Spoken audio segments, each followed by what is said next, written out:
Ikhwan akhwat yang dirahmati Allah Subhanahu wa taala, tiba kita di sesi dialog spesial topik berita edisi hari Jumat. Di pagi hari ini kita sudah terhubung dengan narasumber kita, Ustadz Abdullah Hehamahua. Halo, Assalamualaikum warahmatullahi wabarakatuh, Bang Dullah. Waalaikumsalam warahmatullahi wabarakatuh, Mas Angga. Kabarnya sehat, Bang Dullah, di pagi hari Ya. ini ya? Alhamdulillah, sehat. Alhamdulillah.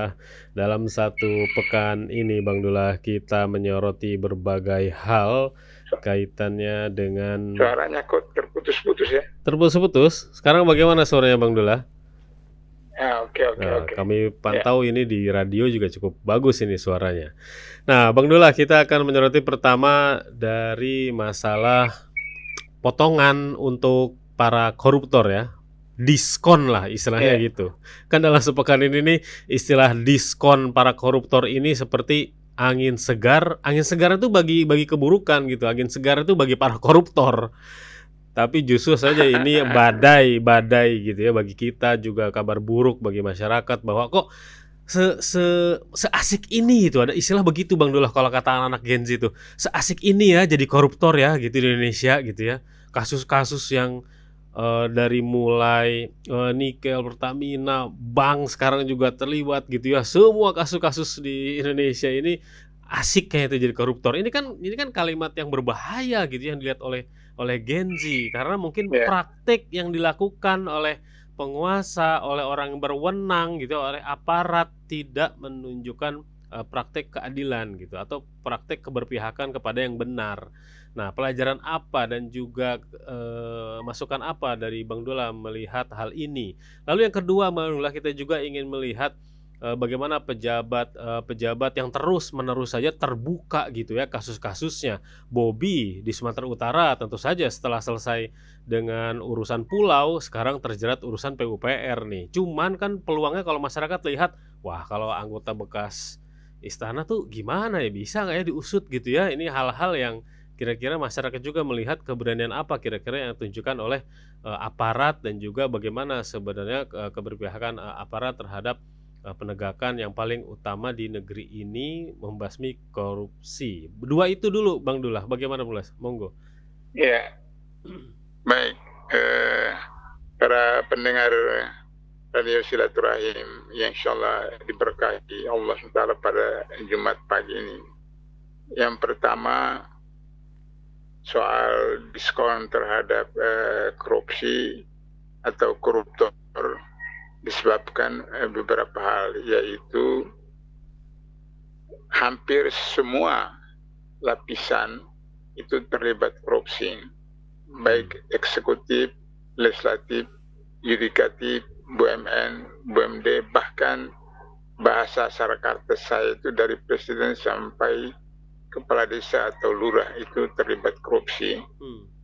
Tinggal lagi korupsinya itu yang korupsi ece-ece sampai kepada korupsi yang super raksasa seperti itu. Dengan begitu maka mereka merasa bahwa kalau tidak dilakukan kiat-kiat atau teknik-teknik agar supaya mereka dapat diskon, mereka semua akan kena jadi mayat di penjara atau jadi miskin keluarganya seumur hidup dan seterusnya. Karena itu maka kemudian ada istilah diskon korupsi. Yang kedua, mereka menganggap bahwa korupsi itu seperti pidana biasa. Padahal korupsi itu dalam istilah PBB UNCSC, yaitu unit korupsi PBB, mengatakan korupsi itu adalah extraordinary crime, kejahatan luar biasa. Nah, karena kejahatan luar biasa, maka semua juga luar biasa. Undang-undangnya luar biasa. Misalnya kalau pidana umum itu hukumannya penjara. Kalau perdata hukumannya ada denda. Dalam undang-undang tindak pidana korupsi itu digabung antara hukuman pidana umum dan hukuman perdata, yaitu tidak hanya masuk penjara, tapi juga adalah denda seperti itu. Itu jenis hukuman yang bersifat luar biasa. Yang kedua, proses rekrutmen lembaga pemberantasan korupsi seperti KPK itu juga itu luar biasa, sehingga orang-orang yang berada di KPK itu mulai pimpinannya, komisionernya, pejabat struktural sampai pegawai itu orang-orang luar biasa.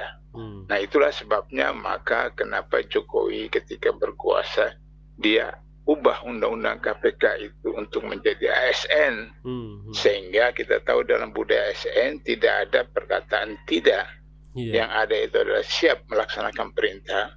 Kalau undang-undang KPK lama di dalam kode etik sebagai salah satu turunannya disebutkan tertulis pegawai KPK dilarang melaksanakan perintah atasan yang bertentangan dengan peraturan perundang-undangan.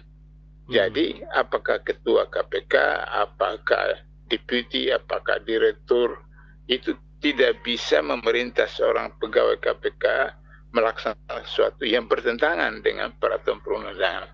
Nah, begitu Jokowi berkuasa kemudian mengubah undang-undang KPK itu, maka kemudian pegawai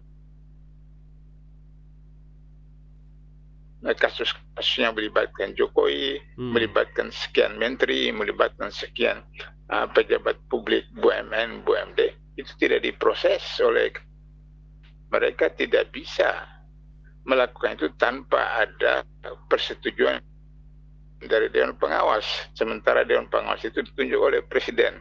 Nah, sehingga kemudian terjadilah apa yang selama periode Jokowi sampai sekarang ini. Yang ketiga, mereka menganggap bahwa soal diskon kepada koruptor itu termasuk hak asasi manusia, seperti diatur dalam KUHP. Padahal mereka lupa bahwa ketika seorang koruptor itu melakukan tindak korupsi, dia tidak memperhatikan HAM pihak lain. Apakah HAM rakyat kecil, HAM hutan, HAM hewan, HAM sungai, HAM danau, dan seterusnya. Mereka tidak perhatikan HAM semua itu. Lantas kenapa ketika mereka di penjara, terus kemudian dianggap sebagai hak asasi mereka untuk mendapat diskon atau apa? Seperti demikian. Nah, itu pertentangan dengan kondisi yang sebenarnya.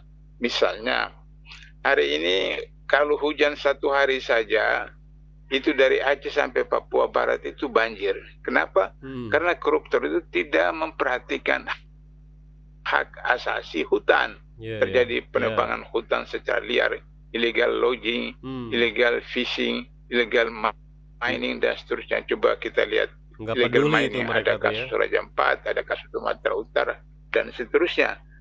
Sehingga kemudian bagaimana terjadi kerugian negara yang sekian puluh triliun, apakah nikel, apakah batu bara, apakah tembaga, emas, dan seterusnya seperti itu. Nah, jadi itu persoalannya. Sehingga demikian maka terakhir hari ini Setia Novanto, ketua DPR yang ditangkap KPK dapat diskon beberapa terus tahun lalu, mengajukan PK beberapa kali, hanya ada pemotongan hukuman seperti itu, sehingga nanti mungkin beberapa bulan lagi Setia Novanto bebas karena ada ketentuan di KUHP bahwa setelah menjalani 2/3 hukuman sudah bisa kemudian bebas bersyarat seperti itu. Nah, jadi oleh karena itu maka seharusnya kalau kita menerapkan Undang-Undang Tindak Pidana Korupsi nomor 3199 yunto Undang-Undang nomor 20 2001, di sana disebutkan dalam pasal 2 ayat 2, dalam keadaan tertentu pidana mati dapat diberlakukan. Nah, selama ini kan pasal itu tidak diterapkan. Karena apa? Mereka menganggap bahwa itu melanggar hak asasi. Padahal pada waktu yang sama di Indonesia berapa banyak orang yang dijatuhi hukuman mati karena kasus narkoba. Kenapa narkoba itu bisa dijatuhi hukuman mati, koruptor tidak bisa? Padahal dampak narkoba dengan dampak korupsi itu berbeda. Dampak narkoba hanya untuk dirinya sendiri, merusak dirinya sendiri. Tapi korupsi seperti illegal logging, di Riau itu KPK tangkap 3 gubernur berturut-turut yang dampaknya sampai hari ini ada 4,2 hektar hutan rusak per menit, sehingga kemudian asal ada hujan setengah hari, satu hari aja banjir seperti itu. Begitu juga illegal fishing, di mana kemudian 75% terumbu karang di seluruh Indonesia itu rusak seperti demikian karena illegal fishing, baik mereka menangkap dengan jala, jaring besar sehingga ikan kecil tertangkap, mereka menangkap ikan dengan bom sehingga terumbu karang rusak dan seterusnya seperti itu. Apalagi tadi yang saya sebutkan illegal mining yang luar biasa, berapa puluh triliun negara itu rugi, baik melalui penyelundupan, kemudian ekspor tidak terdaftar dan seterusnya. Nah, inilah yang kemudian tidak diperhatikan sehingga hukuman mati tidak diberlakukan. Padahal kalau misalnya kita berujuk kepada Undang-Undang Dasar 45, baik asli maupun yang palsu, yaitu Undang-Undang 2002 pasal 29 ayat 2, itu disebutkan di sana bahwa negara menjamin warga negara beragama dan menjalankan syariat agamanya. Kalau begitu dalam soal korupsi, menjalankan syariat agamanya dalam soal korupsi, di dalam surat Al-Maidah ayat 38 Allah mengatakan laki-laki muslim, perempuan muslim jika mencuri dipotong tangannya. Tapi ayat 33 sebelumnya surah Al-Maidah menyebutkan jika terjadi kerusakan yang besar, yang katakan seperti illegal logging, illegal fish, illegal mining, maka pelakunya itu disalib, berarti mati. Atau kedua dipotong tangan dengan kaki bersilang, tangan kanan dengan kaki kiri. Tiga kata uang jauh ke seperti zaman penjajah dulu, orang Soekarno dibuang ke Bengkulu, ke Papua, Bung Hatta dibuang ke Banda dan seterusnya seperti itu. Jadi itu kondisinya. Yang soal diskon itu. Nah, Bang Dullah, ini kan masyarakat juga menyoroti yang untuk khusus kasus Setia Novanto ya. Ini kan menyoroti juga bagaimana kinerja MA sebenarnya. Kinerja MA-nya itu disorot ini kenapa gitu ya, setelah dikucurkan dengan banyak istilahnya fasilitas dari negara, sampai disinggung juga mengenai ya ini didukung oleh undang-undang kejaksaan ya. Kurang jelas suaranya. Bagaimana? Kurang jelas ya, suaranya. Bagaimana sekarang Bang Dullah? Kurang jelas? Ya, dari kasus Setia Novanto ini yang disoroti juga salah satu kan kinerja Mahkamah Agung gitu, Bang Dullah. Bagaimana melihat kinerja Mahkamah Agung ini? Jadi kita tahu bahwa selama Orde Baru, sejahat-jahatnya Orde Baru, tidak ada orang di institusi pengadilan, apakah pengadilan pertama sampai Mahkamah Agung, yang kemudian menyewa rumah khusus untuk menyimpan uang korupsi. Tidak ada. Orde Lama, Orde Baru tidak ada. Justru pada waktu ini orang Mahkamah Agung, panitera itu sewa rumah khusus untuk menyimpan uang yang ratusan miliar, kemudian emas sekian puluh kilogram seperti itu. Jadi dengan demikian maka memang ini persoalan gara-gara oligarki seperti itu, di mana dulu itu pada awal KPK periode pertama itu kita fokus pada 3 lembaga sebagai pilot project, yaitu Mahkamah Agung, BPK, dan Kementerian Keuangan. Sehingga di mana 3 institusi ini dinaikkan tunjangan kinerja, sehingga penghasilannya relatif cukup untuk kebutuhan seorang manusia normal, Mahkamah Agung, BPK, dan Keuangan. Tapi ketika sudah terjadi penangkapan pimpinan-pimpinan, menteri-menteri, puluhan bupati, wali kota, kemudian belasan gubernur, yang itu mereka itu terpilih karena oligarki, maka kemudian yang saya katakan tadi, oligarki dengan mereka itu mengubah undang-undang KPK itu, sehingga akhirnya kemudian terjadilah yang pertama tahun 2007 yang kita kenal dengan Cicak Buaya jilid 1 sampai jilid 2. Pada waktu itu kemudian KPK harus menyelesaikan persoalan internal karena menghadapi Cicak Buaya. Mereka lupa terhadap Mahkamah Agung. Pada waktu itu saya sudah ingatkan pada pimpinan, jangan lupa Mahkamah Agung tetap harus diawasi, dikontrol. Nah, karena sibuk menghadapi Cicak Buaya, akhirnya terlupa kepada Mahkamah Agung. Maka kembali lagi Mahkamah Agung terhadap budaya lamanya, ya, sampai turun ke pengadilan tinggi, pengadilan negeri seperti itu.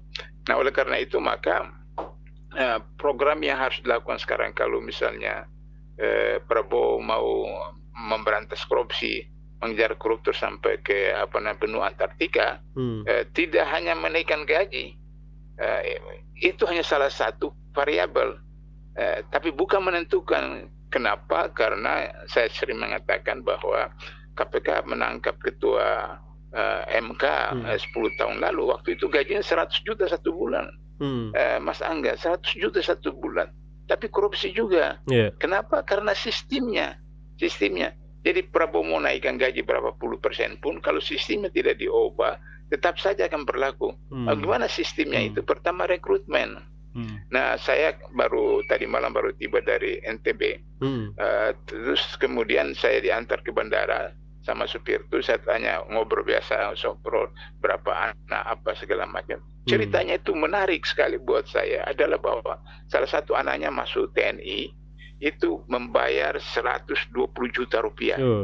Dan itu di Papua, bukan di NTB. Ya. Saya bilang, kenapa di Papua tidak di NTB? Di Papua peluangnya itu lebih tinggi daripada di NTB. 120 juta. Untuk siapa? Ya orang-orang di dalam itu juga. Untuk yang apakah yang senior-seniornya apa segala macam itu. Saya tanya, dari mana dapat uang? Ya tetangga-tetangga itu pinjam apa segala macam. Kemudian saya dapat pinjaman dari bank 200 juta. Maka saya bayar orang-orang tetangga-tetangga itu. Nah, kemudian utang di bank itu bayar mencicil sekian puluh tahun seperti itu. Ini untuk masuk TNI begitu. Apalagi masuk polisi. Saya sudah sering katakan bahwa saya punya 2 adik ipar kandung itu polisi, jadi saya tahu betul bagaimana dia mau tamatan SMP, mau naik pangkat, dia harus sekolah lagi, dia kirim surat ke saya waktu saya masih di Malaysia, minta uang berapa segala macam, saya sudah lupa. Kata untuk siapa? Diminta di Mabes Polri. Sebenarnya udah, kamu pensiun dengan SMP, saya tidak usah. Jadi itu persoalan rekrutmen seperti itu mengakibatkan ketika seseorang sudah jadi ASN, sudah jadi hakim, jadi apa segala macam, DPR apa, dia harus mengembalikan utang atau modal keluar seperti itu. Sehingga akhirnya berterusan seperti jadi sistem rekrutmen, sudah itu kemudian bagaimana harus dengan perencanaan, baru kemudian ada pelatihan BIMTEK dan seterusnya, baru kemudian bagaimana tunjangan kinerjanya, kemudian hubungan kepegawaian, sampai terakhir itu audit SDM. Nah, apakah instansi-instansi di Mahkamah Agung, Pengadilan Tinggi, Pengadilan itu melakukan audit SDM-nya setiap tahun? Itu problem seperti itu. Jadi itu persoalan bagaimana MA yang seperti sekarang itu, karena tidak kontinu apa yang dilakukan oleh KPK terhadap MA dan pengadilan sampai ke negeri itu. Itu Mas Angga. Iya. Yang kedua, kita ke kasus mengenai dugaan korupsi yang ikut terseret ini Gubernur Sumatera Utara Bobi Nasution. Melihatnya Bang Dullah, bagaimana ini KPK kira-kira akan memeriksa dengan intens atau hanya drama-drama saja? Sebelum Pilpres 2024, saya beberapa pimpinan KPK dan pimpinan pejabat struktur KPK itu datang ke KPK. Itu melaporkan tentang Bobi Nasution. Waktu itu masih KPK pimpinan lama seperti itu. Nah, waktu itu kasus Blok Medan di Maluku Utara. Waktu itu saya katakan bahwa untuk bisa kemudian memproses Bobi Nasution itu salah satu pintu masuknya, karena di dalam pengadilan mantan Gubernur Maluku Utara itu disebutkan Bobi Nasution terlibat karena ada istilah Blok Medan seperti itu. Nah, jadi kalau misalnya waktu itu KPK lama ciptaan Jokowi, kalau KPK mau rehabilitasi namanya, bahwa itu adalah alat dari Jokowi, proses Bobi Nasution supaya kemudian memperbaiki citra KPK. Tapi ternyata itu tidak bisa karena waktunya tinggal 6 bulan kalau nggak salah selesai masa jabatan. Nah, mudah-mudahan yang sekarang ini merupakan salah satu usaha untuk merehabilitasi nama baik KPK. Meskipun 5 orang pimpinan KPK sekarang, ada 2 orang Jokowi itu saya tahu itu informasi dari teman-teman. Nah, tapi dengan gerak di pemberantasan korupsi, mudah-mudahan 5 komite KPK itu mau ikut trennya Prabowo sehingga kemudian serius. Nah, kalau Bobi Nasution itu diproses setelah 5 orang aparatnya itu ditangkap, kemudian Bobi Nasution diproses, nah Nasution berarti mempunyai 3 kasus. Kasus yang sekarang pembangunan jalan raya tol di sana, yang kedua adalah Blok Medan, dan yang ketiga adalah gratifikasi soal jet pribadi karena ketika dia jadi wali kota Medan dia juga gunakan pesawat jet pribadi itu, jadi berarti ada 3 kasus. Nah, kalau itu dilakukan maka kemudian bisa melibatkan pihak lain, misalnya Kaisang, kemudian Gibran, seperti itu, sehingga akar persoalan korupsi 10 tahun terakhir ini bisa terselesaikan karena bagaimana ciptakan rezim koruptor dan sekian 50% menterinya itu terlibat, dan itu sekarang juga diwariskan ke Prabowo. Nah, jadi oleh karena itu perlu masyarakat mendorong terus agar supaya KPK tidak hanya berhenti di orang yang sedang ditangkap, tapi juga sampai kepada gubernurnya yang sekarang di kasus 4 pulau di Aceh ini, Mas Sumatera itu tidak terlepas dari skenario korupsi dari keluarga Jokowi untuk bisa ada migas, ada macam-macam dalam 4 pulau itu, seperti itu. Nah, itu barangkali harus dikontrol oleh masyarakat sipil, oleh lembaga-lembaga NGO supaya kemudian bisa tuntas, sehingga apa yang diributkan sekarang untuk soal pemajuan Gibran atau yang lain itu bisa selesai dengan menyelesaikan kasus Bobi Nasution secara menyeluruh, sehingga tidak usah lagi meributkan DPR mau atau tidak. Saya menghitung bahwa DPR tidak akan melakukan itu karena jangan lupa Mas Angga bahwa 75% atau mungkin lebih anggota DPR dari PDIP orang Jokowi. Kemudian Golkar itu 100% orang Jokowi, PAN di DPR itu semua 100% orang Jokowi. Dan kalau dihitung voting tidak sampai 50% plus 1 yang setuju pemajuan Gibran. Sehingga itu tidak bisa berjalan. Nah, oleh karena itu kasus Bobi Nasution ini kalau itu difokus, diproses dan digerakkan oleh masyarakat, maka persoalan Gibran akan terselesaikan secara tidak langsung. Begitu, Mas Angga. Baik, semoga kita lihat ya bukan hanya buntutnya nanti yang kena. Nah, Bang Dullah sebagai penutup, Bang Dullah, bagaimana Bang Dullah melihat gitu ya sampai dalam waktu dekat ini dari pernyataan Presiden Prabowo yang menyatakan perang melawan korupsi itu kira-kira sudah terlihat jalannya jalan terang atau jalannya jalan malah jalan suram gitu, Bang Dullah. Bagaimana sebagai penutup? Ya, ini Prabowo sering diledekin oleh masyarakat itu tentang suka omon-omon saja, jadi pidatonya bersemangat apa soalnya, tapi kemudian aplikasinya atau realisasinya kontradiktif. Misalnya ketika masyarakat minta resapel dan bla bla bla bla, beberapa waktu lalu dikatakan tidak ada resapel, kabinet saya, menteri-menteri saya kerja bagus. Pada waktu kasus Raja Ampat terjadi, pada waktu kasus Aceh, Sumatera terjadi. Jadi itu apa yang dilakukan oleh Prabowo itu kontradiktif dengan apa yang terjadi. Nah, ini yang disebut dalam Al-Quran, kabura maqtan in taqulu ma la taf'alun. Murka Allah bagi orang yang mengatakan sesuatu tapi tidak melaksanakan. Nah, oleh karena itu maka Prabowo itu sudah sering saya katakan berulang-ulang, termasuk di Rasil ini adalah bahwa kalau Prabowo mau sampai 2029 jadi presiden dan kemudian pilih lagi menjadi presiden 2029, maka beliau sekarang ini harus terbitkan minimal 5 perpu. Perpu pertama itu adalah mengembalikan undang-undang KPK yang lama. Kalau undang-undang KPK yang lama, saya percaya program pemberantasan korupsi yang diinginkan oleh Prabowo bisa dilaksanakan, karena undang-undang KPK yang lama itu membuat KPK menjadi lembaga independen, lembaga negara independen, bukan seperti sekarang menjadi lembaga ASN. Yang kedua, Prabowo terbitkan perpu tentang undang-undang minerba. Jadi undang-undang minerba itu harus dikembalikan kepada undang minerba yang lama, sehingga korupsi nikel, korupsi batu bara, korupsi segala macam illegal mining itu tidak terjadi. Yang ketiga, terbitkan perpu tentang IKN, sehingga tidak terjadi pemborosan dana apa segala macam untuk IKN itu yang kemudian sekarang menjadi kota setengah mati, kemudian banjir dan seterusnya. Lantas ada yang tanya sama saya, mahasiswa, yang sudah jalan sekarang itu IKN diapain? Dijadikan seperti konsep 01 pada Pilpres itu ada 38, sekarang sudah berapa lagi provinsi itu, setiap provinsi ada satu kota satelit. Nah, jadi yang sekarang sudah dibangun di Indonesia di IKN itu jadi kota satelit untuk Kalimantan Timur.